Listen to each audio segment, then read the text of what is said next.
E aí, galerinha? Eu sou Matheus Máximo, sou educador musical e como vocês já sabem, nós estamos em um novo ciclo de conteúdos aqui nesse Instagram. Estaremos refletindo, pensando e conversando sobre vários assuntos envolvendo música e educação musical durante um ano.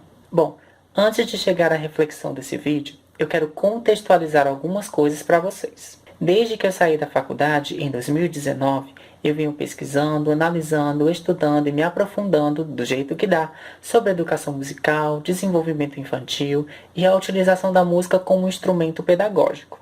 Eu busco conhecer outras possibilidades, as diferentes pedagogias do ensino de música, estou construindo o meu pensamento, o que eu acredito, e assim vou me tornando um profissional mais capacitado, curioso, que tem sempre várias pulgas atrás da orelha e que não quer se acomodar.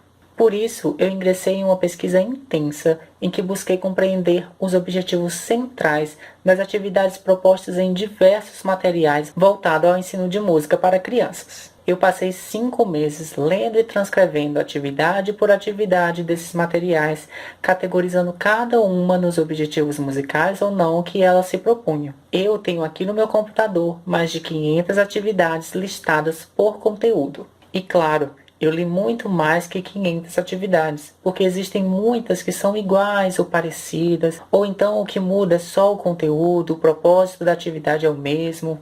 E isso foi uma coisa que eu comecei a dar importância dentro do planejamento da minha aula. Eu preciso entender aquela atividade de forma isolada, descontextualizada, como me é apresentado nesses materiais. O que é que está sendo proposto? O que está sendo exigido? O que a atividade trabalha?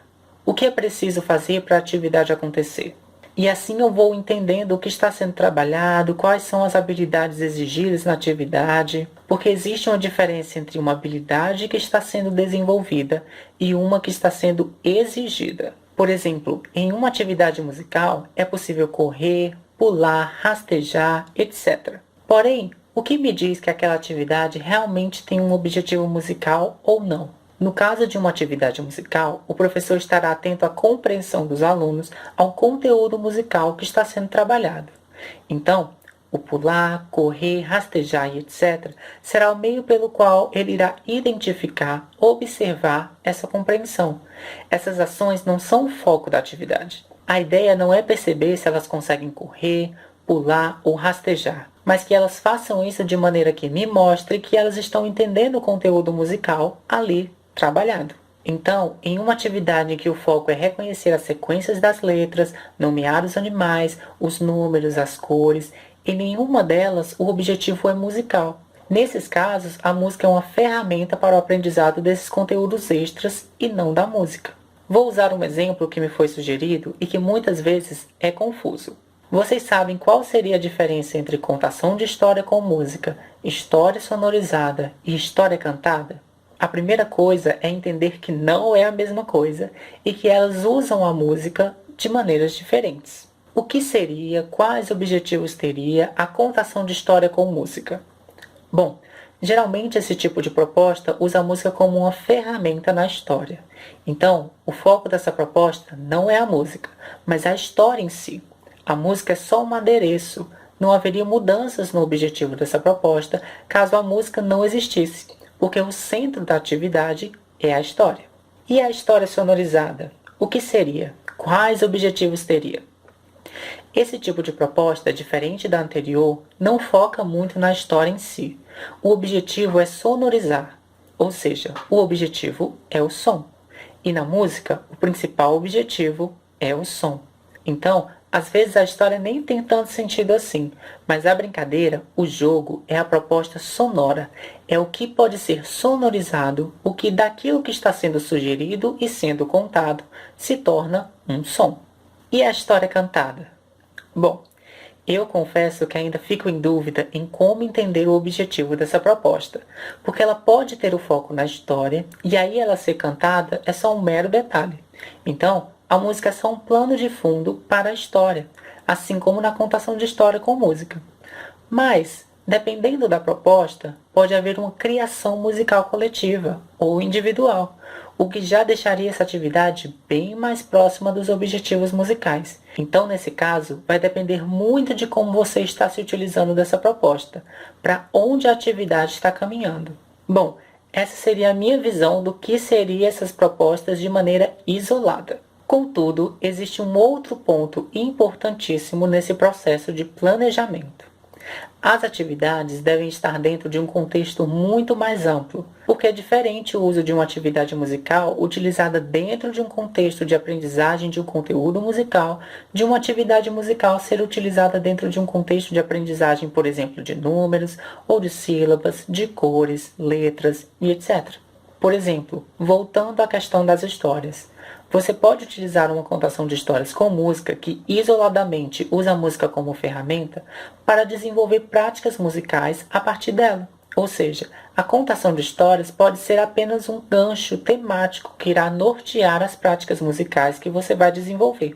Assim como você pode utilizar uma atividade musical que utiliza a música como conteúdo para desenvolver outros objetivos e habilidades. Um exemplo de quem tem propostas que seguem esse caminho são as meninas da Cachola Musical e o próprio Estevão Marques. Ambos têm propostas de utilização de atividades musicais que podem seguir o caminho de desenvolvimento linguístico, que a partir do ritmo, que é um conteúdo musical, surgem propostas de alfabetização, de leitura, divisão silábica, de fonemas, etc. Porém, ambos os usos são válidos. A reflexão que eu faço aqui é que isso tem que estar claro para você que está planejando a aula. Você tem que reconhecer os objetivos das atividades em seu individual e saber no que aquela atividade vai te ajudar no contexto geral do processo da sua aula, nos objetivos pedagógicos, recreativos ou musicais que você tenha. E aqui a gente vai para mais uma reflexão desse vídeo, o adaptar. Eu sei que existe isso, eu mesmo acabei de dizer isso para vocês e essa experiência me trouxe uma outra visão, que é o quê? Eu vejo uma sede muito grande dos profissionais por atividades prontas. Acabei de contar para vocês a minha experiência, mas o que eu não contei foi que eu comecei a fazer tudo isso com a intenção de fazer um banco de dados de atividades, em que eu pudesse ir montando as minhas aulas a partir dessas atividades que eu estava transcrevendo. Porém, eu confesso uma coisa para vocês. Eu usava todas essas atividades meio que assim, como se fosse um recorte, uma coxa de retalhos dentro do meu planejamento, até entender que o trabalho da educação de um professor é muito maior. Então hoje, de fato, eu não uso mais nenhuma dessas atividades. Na verdade, eu uso, porém todas adaptadas para o tipo de repertório que eu estou utilizando, o contexto dos meus alunos. Ano passado, eu estava trabalhando com os meus alunos as canções folclóricas, porém, muitas atividades dessas que eu categorizei foram feitas com músicas autorais dos próprios educadores. Então, você tem por aí diversos profissionais que compartilham sugestões de ideias e atividades, muitas vezes usando esse repertório próprio. Só que isso quer dizer que eu só posso fazer aquela atividade sugerida com aquela música específica? Claro que não.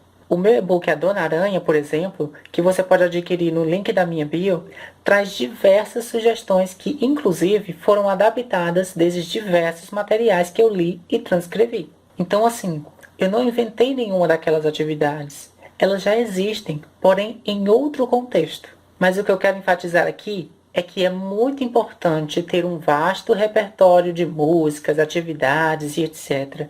Entretanto, isso deve servir a você como um apoio e não como receita. E uma coisa que eu acho importante a gente refletir em relação às atividades é: a gente está aproveitando ao máximo o que as atividades e as canções que a gente leva para a sala de aula podem nos oferecer?